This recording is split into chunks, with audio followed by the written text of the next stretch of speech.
নমস্কার বন্ধুরা, আবারও হাজির হয়ে গেছে একটা পিঠে রেসিপি নিয়ে। এই শীতে পিঠে খেতে কিন্তু সবারই ভালো লাগে। মিষ্টি মিষ্টি পিঠে খেয়ে মুখে একঘেয়েমি ধরে গেছে, তাই ভাবলাম আজকে একটু ঝাল পিঠে রেসিপি আমি আপনাদের সঙ্গে শেয়ার করব। আজকে আমি মসুর ডালের ঝাল পিঠে বানাবো। বাইরে মুচমুচে, ভেতরে পুর, খেতে কিন্তু দারুণ। এই রেসিপিটা কিভাবে বানিয়েছি পুরো ভিডিওটা আপনারা দেখতে থাকুন। যারা আমার চ্যানেলে নতুন বন্ধু রয়েছে তাদেরকে জানাই অসংখ্য ধন্যবাদ। চ্যানেলটা সাবস্ক্রাইব করে পাশে থাকা বেল নোটিফিকেশানটি অন করে রেখো, যাতে আমি যে ভিডিওগুলো আপলোড করব সেগুলো তোমাদের কাছে সবার আগে পৌঁছে যাবে। চলো রেসিপিটা শুরু করা যাক। আমি এই কাপেরই 1 কাপ ডাল নিয়েছি, মসুর ডাল। দিয়ে দেব 1 কাপ জল, আদা রসুন একসঙ্গে বেড়েছিলাম সেটা দিয়ে দিলাম, পেঁয়াজ, কাঁচা লঙ্কা দিচ্ছি, পরিমাণ মতো লবণ, ভাজা জিরের গুঁড়ো, হলুদ,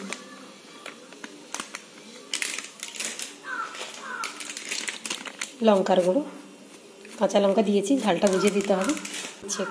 ম্যাগি মশলা, আপনাদের কাছে চাট মশলা থাকলে সেটা দিয়ে দিতে পারেন। আমার কাছে ম্যাগি মশলাটা ছিল, সেটাই দিয়ে দিলাম।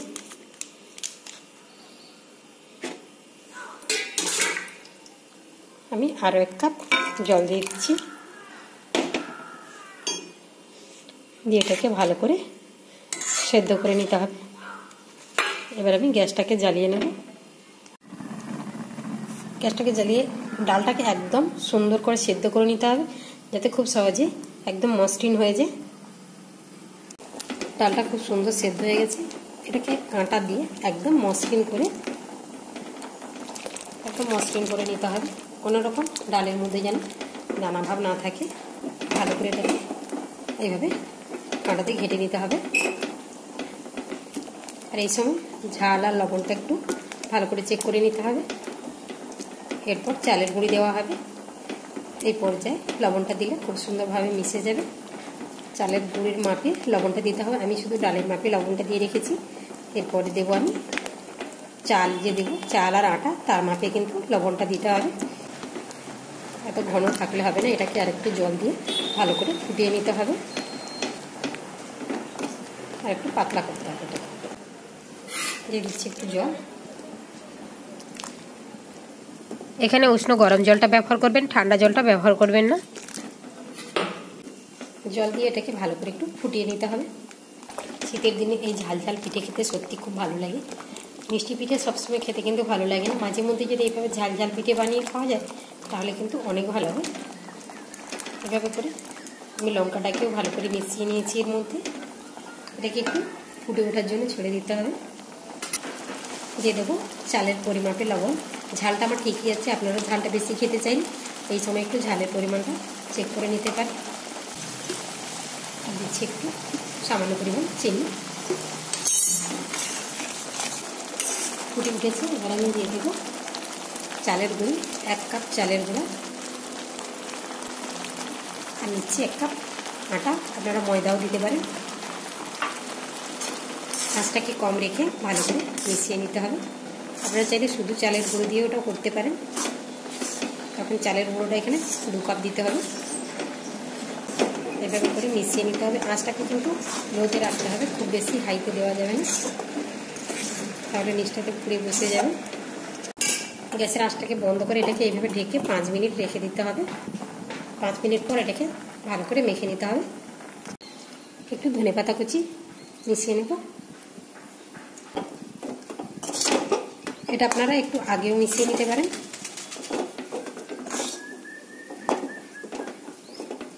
এখন খুব গরম আছে, সেই জন্য আমি দিয়ে দিলাম। গরম অবস্থায় খুব নরম হয়ে যাবে এটা।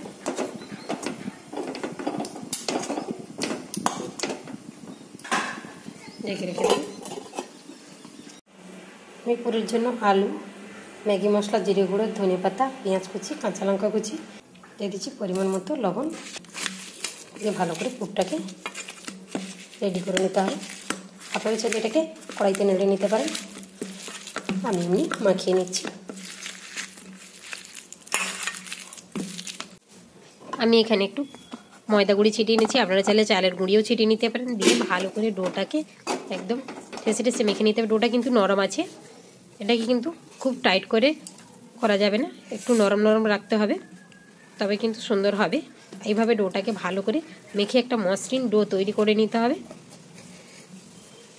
খুব ভালো করে ঠেসে ঠেসে মেখে নিতে হবে। ডোটা আমার মাখানো কমপ্লিট হয়ে গেছে, দেখুন একদম মসৃণ হয়ে গেছে। এটাকে আমি 3 ভাগে ভাগ করে নেব, কারণ একসঙ্গে এতটা তো বেলা যাবে না, কিছুটা রেখে দিতে হবে ঢেকে, যাতে ওপরটা ড্রাই না হয়ে যায়। এভাবে আমি কিছুটা কেটে নিয়েছি, আর বাকিটাকে ঢেকে রেখে দেব, আবার পরে বানাবো। আবার আমি একটু ময়দার গুঁড়ি ছিটিয়ে নিয়েছি, দিয়ে এইভাবে করে যেমন আমরা রুটি বেলেছি এইভাবে বেলে নেব। রুটির থেকে একটু মোটা হবে, আমি দেখাচ্ছি পুরুত্বটা কেমন হবে। একটু মোটা করেই বেলতে হবে, একদম পাতলা করা যাবে না। একটা স্টিলের গ্লাস দিয়ে এইভাবে করে কেটে নেব। সবগুলোকে আমি কেটে এক সাইডে করে নিচ্ছি পরপর। আপনারা চাইলে এগুলোকে থালায়ও তুলে নিতে পারেন। আমি এভাবে করে একটা সুন্দর শেপ আনার জন্য, গোল শেপ আনার জন্য গ্লাস দিয়ে কেটে নিচ্ছি। এবার আমি আলুর পুরটা ভরে তৈরি করে নিচ্ছি। দেখুন যেমন আমরা পুলি পিঠে বানাই সেভাবেই করে পুলি পিঠের মতো বানিয়ে নেব। আমি শুধু একটা ডিজাইন করে দিচ্ছি, আপনারা যেমন খুশি ডিজাইন তৈরি করে নিতে পারেন। এভাবে করে সবগুলোকে আমি গড়ে নেব। দেখুন একটা ডিজাইন আমার রেডি হয়ে গেছে। একইভাবে আমি সবগুলোকে বানিয়ে নিচ্ছি। আবারও একটা বানিয়ে দেখাচ্ছি আমি। পুরটা এখানে কিন্তু জল দেওয়ার দরকার নেই, এমনিতেই খুব সুন্দরভাবে চিটের কাজ করবে। দেখুন এমনিতেই চিপে দিলে সুন্দরভাবে জুড়ে যাচ্ছে মুখটা, এখানে জল দিয়ে আর মুখটা জোড়ার দরকার নেই। এভাবে করে একটু টেনে মুড়ে দিলে সুন্দর একটা ডিজাইন তৈরি হয়ে যাচ্ছে। এটা কিন্তু বলে বোঝানোর উপায় নেই, আপনারা শুধু দেখে বানিয়ে নেবেন। আর এই পিঠেটা খেতে কিন্তু সত্যি খুবই ভালো লাগে। আমি এখানে আরও একটা ডিজাইন বানিয়ে নিয়েছি। দেখুন একটার উপর পুর রেখে আবার একটা লেচি চেপে তারপরে ডিজাইনটা বানিয়ে নিয়েছি। সবগুলোকে আমি রেডি করে নিয়েছি, এবার ভেজে নেওয়ার পালা। দেখতে কিন্তু দারুণ লাগছে। আপনারা এটা ভাপিয়েও নিতে পারেন, আবার ভেজেও নিতে পারেন। আমি এটাকে তেলে ভেজে নিচ্ছি। তেলটা দেখলাম গরম হয়নি, এবার তেলটা খুব ভালো মতো গরম হয়ে গেছে। এবার দিয়ে দেবো। তেলটাকে কিন্তু খুব হাইটে গরম করবেন না, মিডিয়াম গরম করবেন। তারপর এক এক করে পুলি পিঠেগুলো দিয়ে দেবেন, দিয়ে এগুলোকে লালচে লালচে করে ভেজে নিতে হবে। আঁচটাকে মিডিয়ামে রেখে ভাজতে হবে, নাহলে ভেতর পর্যন্ত কাঁচা থেকে যাবে। খুব সুন্দরভাবে উল্টে পাল্টে ভেজে তুলে নিলেই কিন্তু রেডি হয়ে যাবে আজকে মসুর ডালের ঝাল পুলি পিঠা।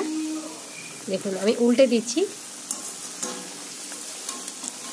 উল্টে পাল্টে একে ভেজে নিতে হবে। যারা এই মসুর ডালের পিঠের মধ্যে আলুর পুর না ভরে আপনারা মাছ মাংস বা ডিমের পুরো ভরে দিতে পারেন, কিংবা মিষ্টি পুরো ভরে দিতে পারেন, সেটাও খেতে কিন্তু ভালোই লাগে। আমার এগুলো ভাজা হয়ে গেছে, দেখুন লালচে লালচে করে। এগুলোকে আমি তুলে নিচ্ছি। আপনাদের হাতের কাছে যে পুর থাকবে সে পুরি দিয়েই বানিয়ে নিতে পারেন। এইভাবে আমি সবগুলোকে ভেজে নেব। আবারও আমি দিয়ে দিচ্ছি কয়েকটা, সবগুলোকে একইভাবে ভেজে তুলে নেব।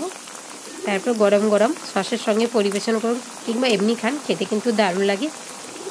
আমার এরকম নতুন নতুন রেসিপিগুলো ভালো লাগলে প্লিজ আমার চ্যানেলটাকে সাবস্ক্রাইব করবেন।